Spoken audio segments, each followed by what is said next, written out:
Retour en Polynésie pour une nouvelle navigation à travers l'océan Pacifique à destination de la légendaire île de Pâques pour une croisière à bord du paquebot Le Boréal et qui se prolongera ensuite jusqu'à Valparaiso au Chili.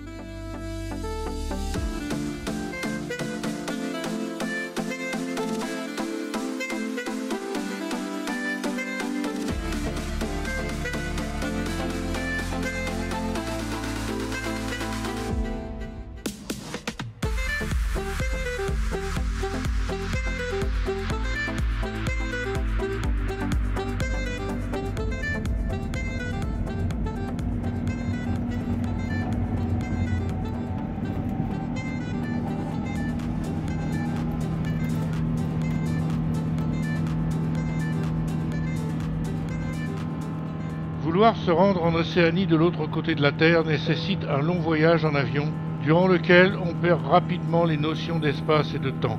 Ainsi, en quittant les pistes d'Orly en soirée, on atteint Papeete dès le lendemain aux aurores, après avoir pourtant volé plus de 22 heures, parcouru 15 000 km et subi 12 heures de décalage horaire. Autant dire que l'arrivée à Tahiti dans ces conditions est un dépaysement total.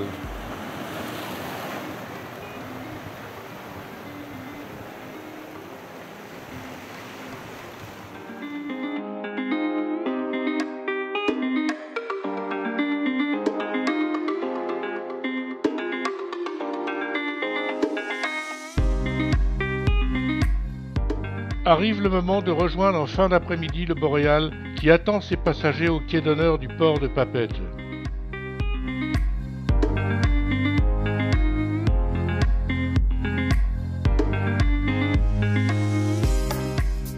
Après le traditionnel accueil du commandant et les habituelles formalités d'embarquement, les amarres sont enfin larguées. Mais sous les tropiques, la nuit tombe rapidement, bien avant que le bateau ne se déhale du quai.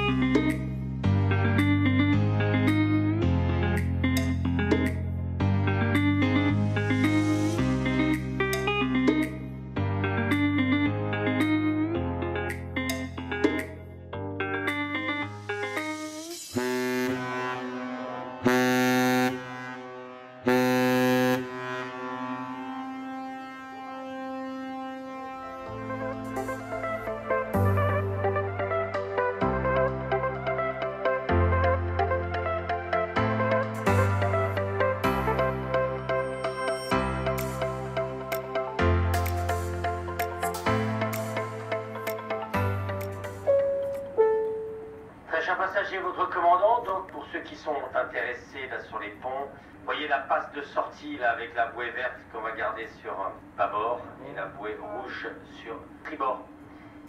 So dear passenger, for those who are interested, you can see the passage. Après avoir traversé le port de Papeete, le Boréal franchit la dernière bouée du chenal et peut alors commencer sa croisière à travers le Pacifique.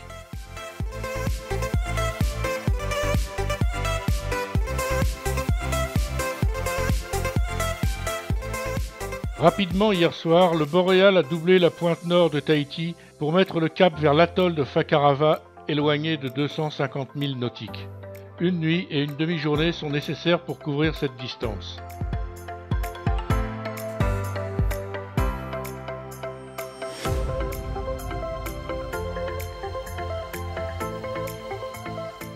L'archipel des Tuamotu est une vaste zone où la navigation est rendue délicate et dangereuse à cause de courants violents cernant une multitude d'îles basses sur l'eau, peu visibles et mal balisées.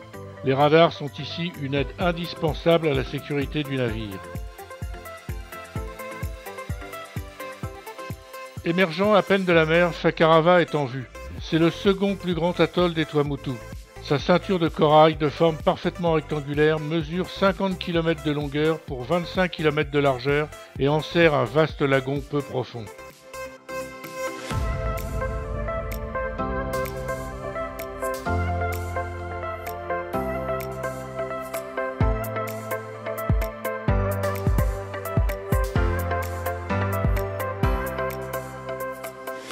Bientôt, le Boréal franchit une large passe et poursuit sa navigation dans les eaux cristallines du lagon avant de jeter l'ancre au large d'un petit groupe d'habitations.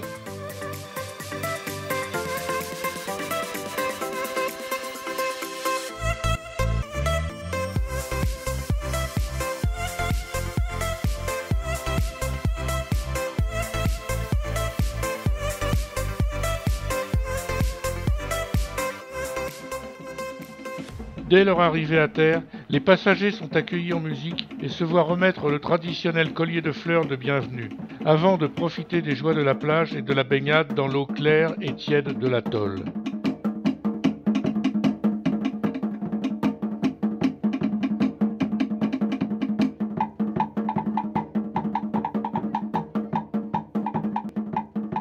Les hauts cocotiers, le sable polynésien et le lagon turquoise nous plongent ainsi au cœur du rêve polynésien.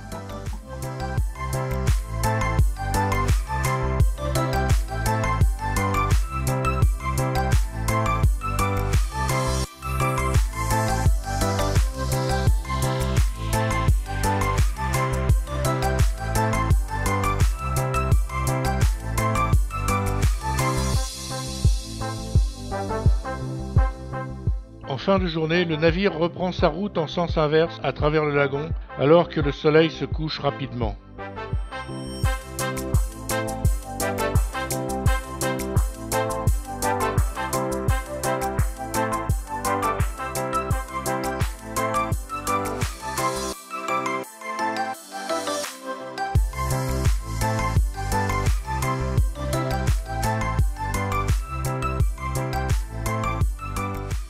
Après avoir conseillé le commandant du Boréal pour sortir de l'atoll, le pilote local quitte le bord dans la pénombre, aussitôt la passe franchie.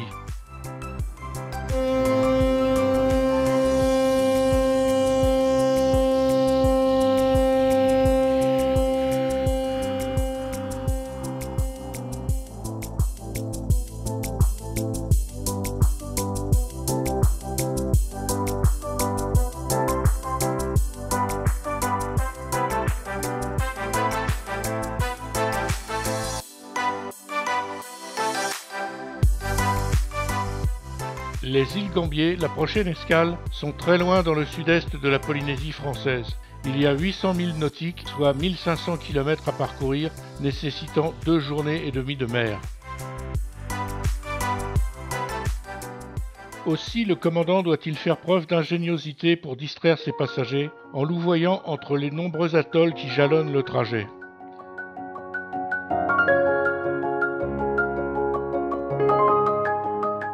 En cours de matinée, il arrête le bateau le temps d'observer une colonie d'oiseaux pélagiques en train de chasser et festoyer autour d'un large banc de poissons.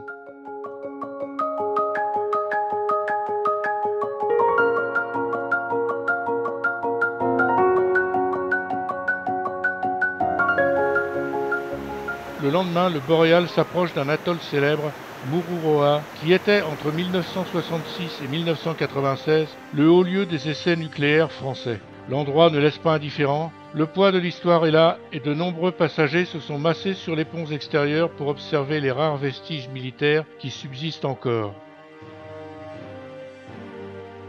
Seulement voilà, la zone est toujours très sensible et sans doute encore classée secret défense. Tel un rideau de fumée, un violent grain de pluie est arrivé fort à propos pour masquer les détails du paysage alors que le Boréal naviguait au plus près de l'atoll.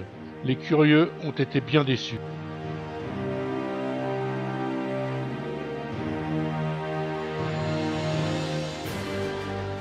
Ce matin, l'archipel des Gambiers se devine derrière une brume et un crachin inhabituel, donnant une curieuse impression de naviguer bien loin de la Polynésie.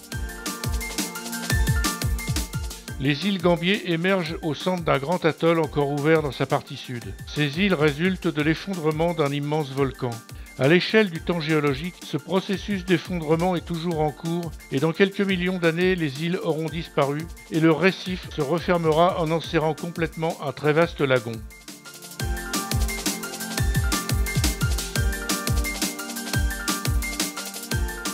En attendant ce jour, la partie sud de l'atoll est toujours ouverte à la pleine mer et c'est par là que le commandant a décidé d'entrer dans l'archipel. À cause des faibles fonds, la navigation est très précise, en suivant des alignements donnés par des amers remarquables à terre et aussi en s'aidant des radars et des cartes électroniques. Il faut éviter les blocs de corail au prix de changements rapides de cap. Un véritable slalom avant d'atteindre le mouillage de Rikitea, la capitale des Gambiers.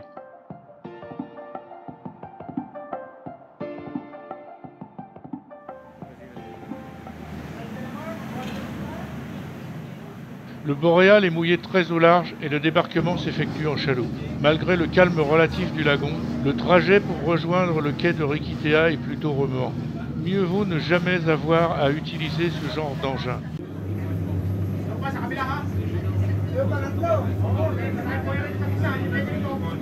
Quelques percussionnistes accueillent des passagers à qui l'on remet le traditionnel collier de fleurs, mais à cause de la météo maussade, les tenues vestimentaires n'ont rien de polynésienne.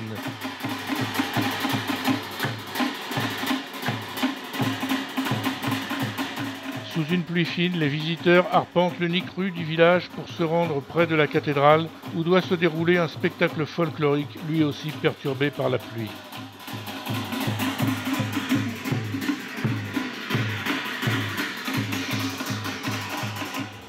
Cette imposante cathédrale ne manque pas de surprendre sur une île aussi modeste. C'est le plus grand édifice religieux de Polynésie, construit en bloc de corail par les Mangaréviens en 1841 sous l'autorité de missionnaires français venus évangéliser l'Océanie.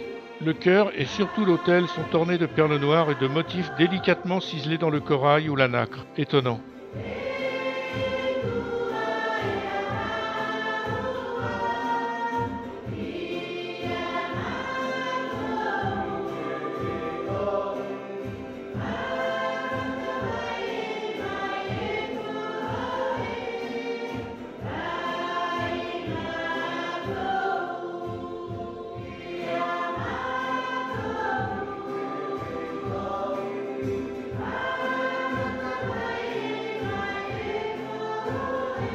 Les missionnaires ont fait construire dans tout l'archipel quantité de chapelles ou d'oratoires, un séminaire et aussi des bâtiments civils tels qu'un collège ou même une prison.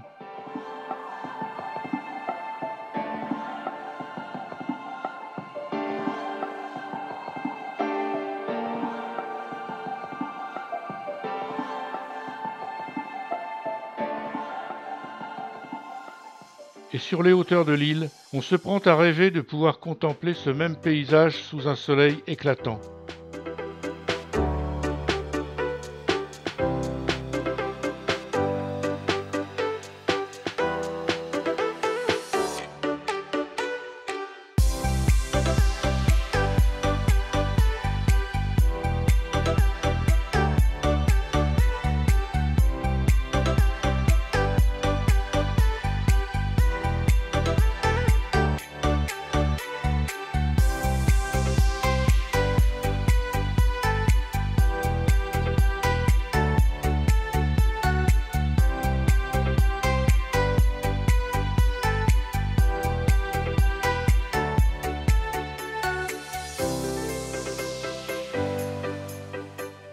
Le boréal s'est déplacé de quelques milles à l'intérieur du lagon et le soleil polynésien continue de bouder. Ciel gris, plafond bas. On aurait pu prétendre à mieux pour la région.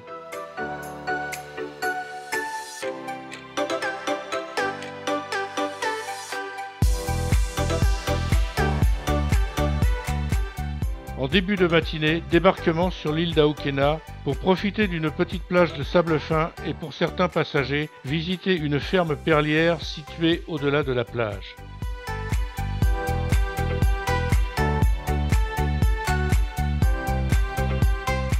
C'est sans compter sur l'arrivée d'une pluie fine venue perturber le déroulement de la matinée. Pourtant, malgré l'absence de clarté, le site ne manque pas de charme. C'est paisible à souhait.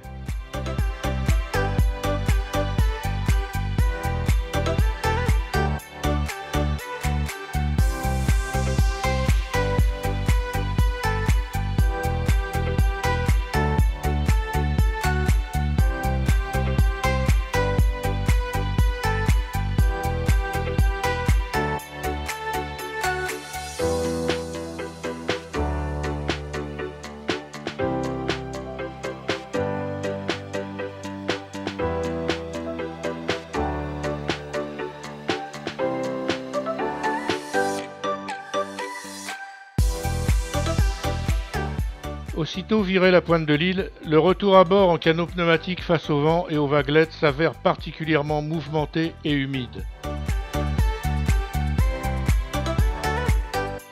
Les gambiers n'auront donc pas montré leur meilleur profil à cause de la météo maussade. Dommage de ne pas avoir pu mieux profiter de ces sites exceptionnels et si rares.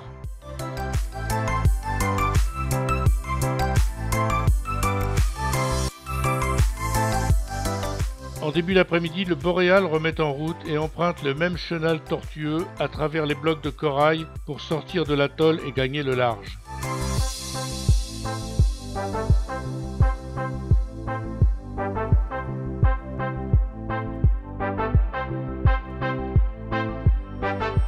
Une fois franchi la passe, le bateau fait route vers le sud-est et longe Temoé, qui est l'atoll le plus oriental de la Polynésie française. On est ici à 1700 km de Tahiti.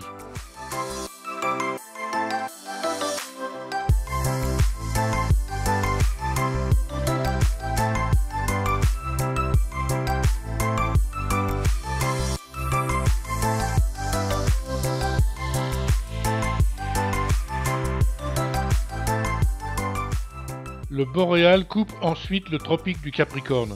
Il ne reste plus que l'horizon comme seul décor. Le vent fraîchit et bien sûr la mer se creuse. Direction l'île de Pitcairn que nous atteindrons demain en milieu de journée.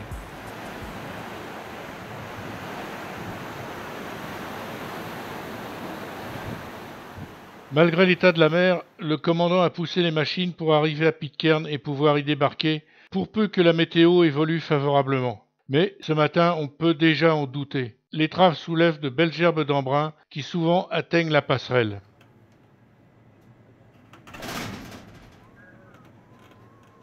L'île de Pitcairn est devenue célèbre en 1789 quand elle a servi de refuge aux marins du navire anglais le Bounty qui s'étaient mutinés contre leur commandant qu'ils avaient abandonné dans une petite chaloupe. Pour échapper aux recherches de l'amirauté britannique, les mutins se sont dissimulés sur cette île, alors mal positionnée sur les cartes de l'époque.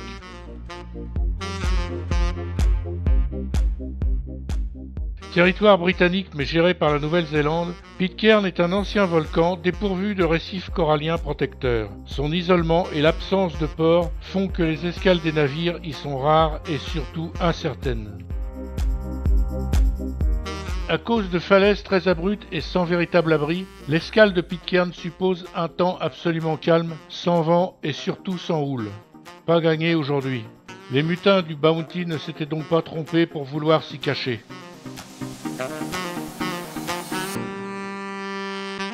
Pitcairn se découvre progressivement, gros cailloux escarpés et verdoyants posés au milieu du Pacifique. Le courant et le vent tournent autour de l'île et se renforcent à proximité de la côte.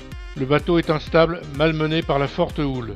La marina, la vaste plateforme à l'arrière du Boréal et qui permet d'accéder au canot, est régulièrement submergée par le ressac.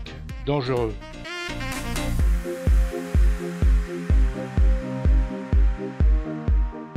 Le débarquement est donc officiellement annulé, au grand désappointement de tous les passagers qui attendaient beaucoup de cette escale exceptionnelle. Grosse déception, y compris pour le commandant qui y tenait beaucoup. Seule la mer décide.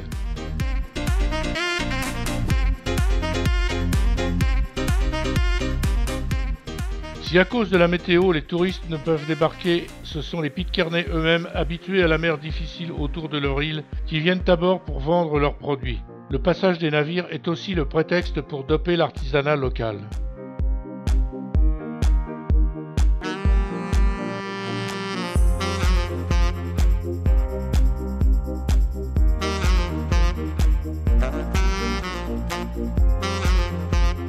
Une quinzaine d'habitants accostent le paquebot avec leur imposante chaloupe métallique et embarquent acrobatiquement à bord avec de gros sacs, puis investissent le bateau pour exposer leurs ouvrages. C'est ainsi que le salon du Boréal se transforme en marché artisanal, suscitant la curiosité des croisiéristes.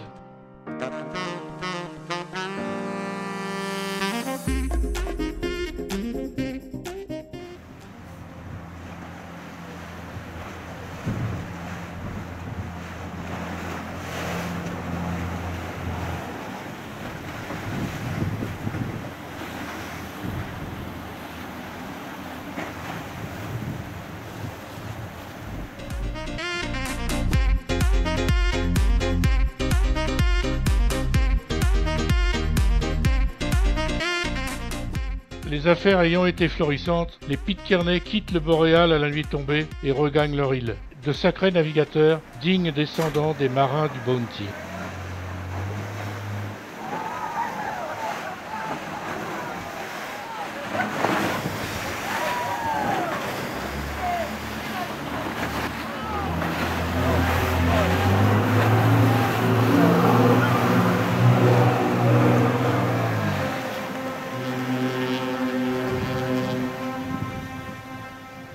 À partir de Pitcairn, il faut parcourir plus de 2000 km avant de rejoindre l'île de Pâques et cela nécessite 3 jours et demi de navigation.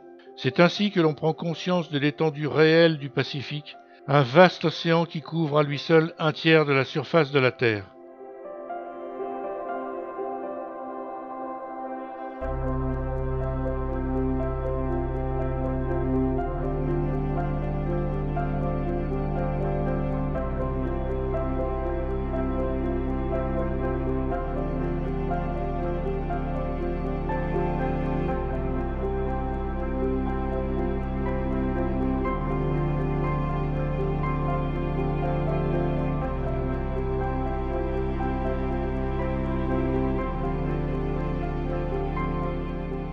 Au matin du 4e jour, la tension monte graduellement à bord. Le boréal se rapproche de l'île de Pâques et chacun voudrait bien être le premier à l'apercevoir.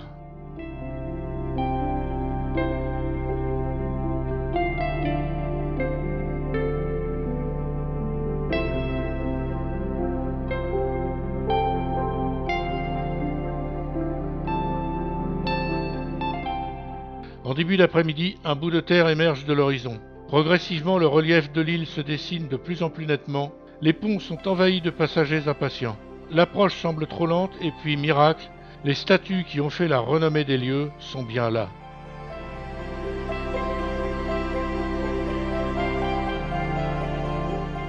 Que nous réserve l'île de Pâques ?